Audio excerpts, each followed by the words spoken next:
Facts. Appreciate you going postal. Now, you mentioned at the top of this show that something has been taken away from you, like the things that you inherently love to do, like fight for injustices, and obviously you see what's going on in America. Can you Right. speak to the fact of how how you feel like you want to help, but you don't know how to help, or you don't want to take on what you believe may be before you? Because I saw in the documentary, like you were welcome when you went out and did your when you joined the people in the protests out there. In Seattle. Yeah, in Seattle. I because I didn't know anybody there. Oh, okay. But speak to like obviously post George Floyd, America and 19 other countries worldwide Right. have spoken up and spoken out, and Yeah. you mentioned that you've been hindered in terms of doing what Yeah. you want. There's a lot of opposition. Like the last 13 speaking engagements that I've had have all been canceled last minute due to some kind of opposition. As soon as it's advertised, people say, "How dare you invite her?" type of thing, and then just can't. It's canceled. So there are ways in which, it's not just in my imagination or something that I'm being silenced. Like I'm really, there's like a concerted effort Sure. from both sides, I'd say, of the color line. Like, mostly the white community, white liberals, even, unfortunately, but a lot of the white conservatives, in particular, love to tear me down, and then also some from the black side. I mean, I think that that just kind of feeds into like what people heard from the media Mhm. and that kind of caricature that was created about me, as opposed to like the real person Sure. and people seeing me for my heart. Mhm. But it's definitely not that I don't know what to do, because I know what to do and how to do. Like, I'm a great organizer when it comes to Mm. activism and advocacy work. I always have ideas, and I'm always on top of that. It's just that finding my way back to some type of respected position, title, any kind of leadership with the ability to organize other people and mobilize other people, that's what's being hindered. Mm. But I did put out I put out a couple of free little booklets that are on my Sure. website. You can get them for free.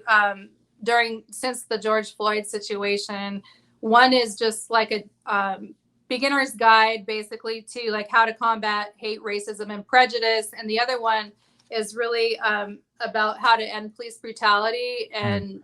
and develop effective and equitable law enforcement in America. And they're just information booklets, Sure. and kind of step through like the ways that, like, this is what to look for. Ask your police department these questions. Go Sure. to those city council meetings. Ask, do we have, what kind of limitations do we have for police guilds? Are the police accountability personnel paid?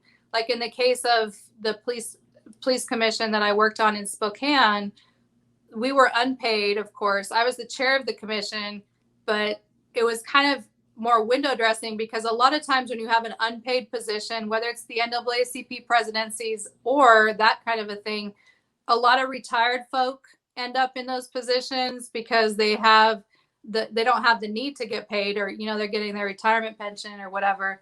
And so the younger people with the energy and with the relevant ideas are too often not elevated to positions of leadership. Sure. And that's why a lot of the change ends up being very slow, because it's kind of 10 or 20 years ago type of ideas.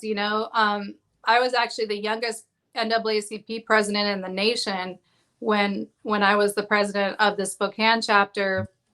And I think that that's kind of a problem, because I mean, I was 38, but that's not, it's not a baby. Mhm. um, you have enough experience, but you also have that energy and the ability to mobilize youth and bring different generations together in that middle age, late 30s, early 40s, I think is a good age for that. But yeah, like I said, I have those little booklets. That's something that I did. I did get out in March and Mhm. protest, even though I wasn't welcome in Spokane, but that's kind of the epicenter of all the hostility toward me. And so that was just a spiritual relief to get out of that, that area, for that reason. But yeah, like I said, I'm still,